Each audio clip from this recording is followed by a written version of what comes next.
रामायण से जुड़े 7 रहस्य जिनसे दुनिया अभी भी अनजान है। रामायण का हिंदू धर्म में एक विशिष्ट स्थान है। मनुष्य जाति के जीवन और उनके कर्मों का विशेष प्रकार से रामायण में विवरण दिया गया है। इसमें भगवान राम और देवी सीता के जन्म एवं जीवन यात्रा का वर्णन है।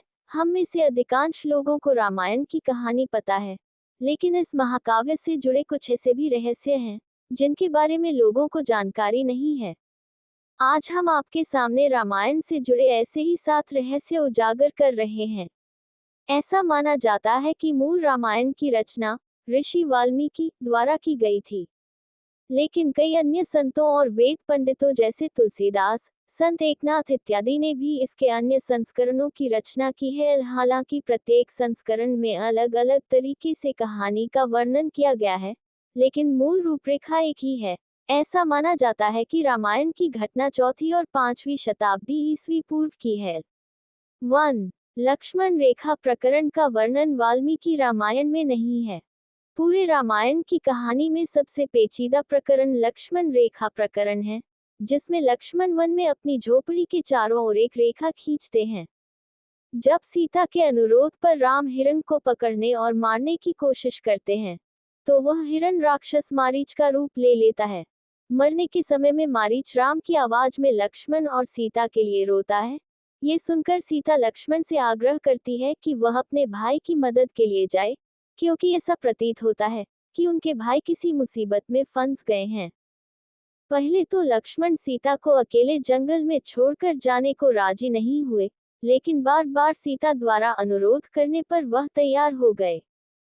इसके बाद लक्ष्मण ने झोपड़ी के चारों ओर एक रेखा खींची और सीता से अनुरोध किया कि वह रेखा के अंदर ही रहे, और यदि कोई बाहरी व्यक्ति इस रेखा को पार करने की कोशिश करेगा तो वह जलकर भस्म हो जाएगा। इस प्रकरण के संबंध में अज्ञात तथ्य यह है कि इस कहानी का वर्णन ना तो वाल्मीकि रामायण में है और न ही रामचरितमानस में है, लेकिन रामचरितमानस के लंका कांड में इस बात का उल्लेख रावण की पत्नी मंदोदरी द्वारा किया गया है। 2. रावण एक उत्कृष्ट वीणा वादक था। रावण सभी राक्षसों का राजा था। बचपन में वह सभी लोगों से डरता था क्योंकि उसके 10 सिर थे। भगवान शिव के प्रति उसकी दृढ़ आस्था थी। इस बात की पुख्ता जानकारी है कि रावण एक बहुत बड़ा विद्वान था और उसने वेदों का अध्ययन किया था। लेकिन क्या आपको पता है कि रावण के ध्वज में प्रतीक के रूप में वीणा होने का कारण क्या था? चूंकि रावण एक उत्कृष्ट वीणा वादक था, जिसके कारण उसके ध्वज में प्रतीक के रूप में वीणा अंकित था।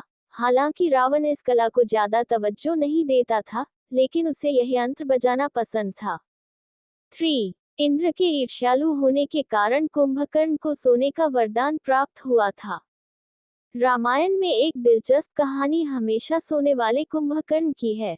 कुंभकर्ण रावण का छोटा भाई था, जिसका शरीर बहुत ही विकराल था। इसके अलावा वह पेटू बहुत अधिक खाने वाला भी था। रामायण में वर्णित है कि कुंभकर्ण लगातार 6 महीनों तक सोता रहता था और फिर सिर्फ एक दिन खाने के लिए उठता था और पुनः 6 महीनों तक सोता रहता था।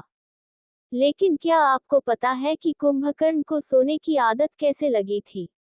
एक बार एक यज्ञ की समाप्ति पर प्रजापति ब्रह्मा कुंभकर्ण के सामने प्रकट हुए और उन्होंने कुंभकर्ण से वरदान मांगने को कहा।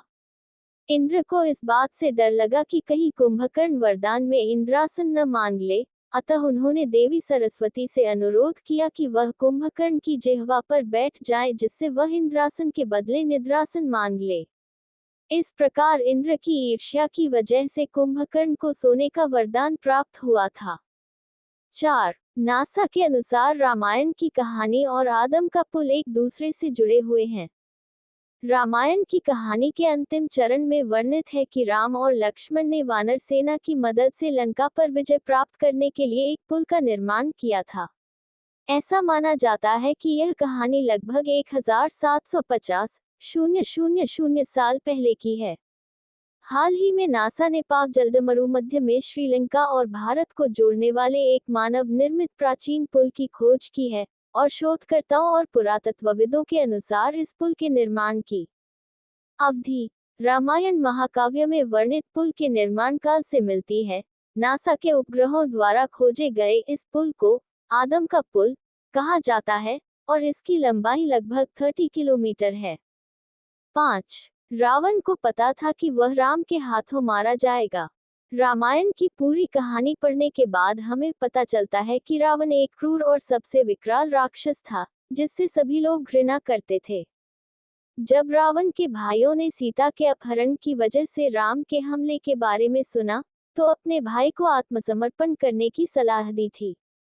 ये सुनकर रावण ने आत्मसमर्पण करने से इनकार कर दिया और राम के हाथों मरकर मोक्ष पाने की इच्छा प्रकट की।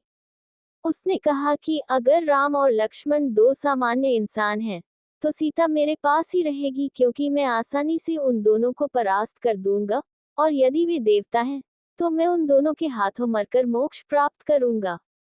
6. आखिर क्यों राम ने लक्ष्मण को मृत्युदंड दिया? रामायण में वर्णित है कि श्री राम ने न चाहते हुए भी जान से प्यारे अपने छोटे भाई लक्ष्मण को मृत्युदंड दिया था।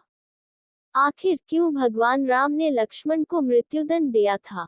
ये घटना उस वक्त की है जब श्री राम लंका विजय के बाद अयोध्या लौट आए थे और अयोध्या के राजा बन गए थे।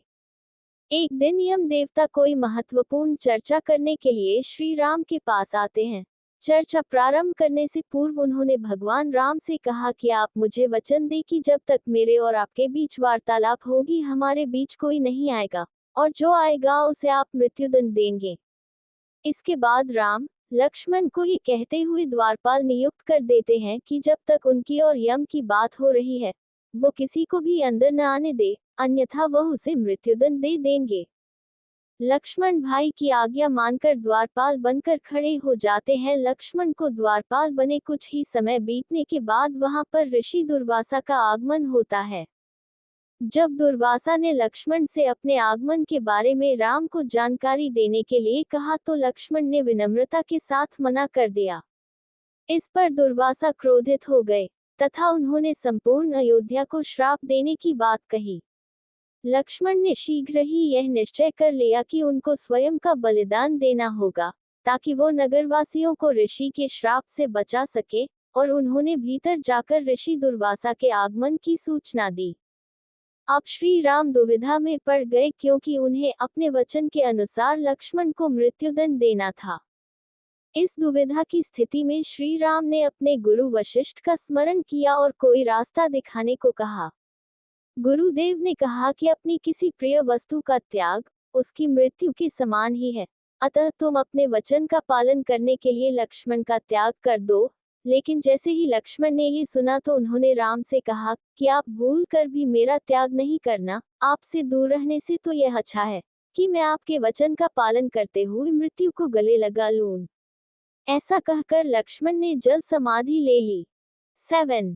राम ने सरयू नदी में डुबकी लगाकर पृथ्वीलोक का परित्याग किया था। ऐसा माना जाता है कि जब सीता ने पृथ्वी के अंदर समाहित होकर अपने शरीर का परित्याग कर दिया, तो उसके बाद राम ने सरयू नदी में जल समाधि लेकर पृथ्वीलोक का परित्याग किया था। दोस्तों, आप हमारे बाकी के अमेजिंग फैक्ट्स वीडियोस भी देख सकते हैं, क्योंकि यह वीडियो यही खत्म होती है। लेकिन प्लीज इस चैनल को सब्सक्राइब करके हमें सपोर्ट करो और कमेंट करके बताओ वीडियो कैसी लगी।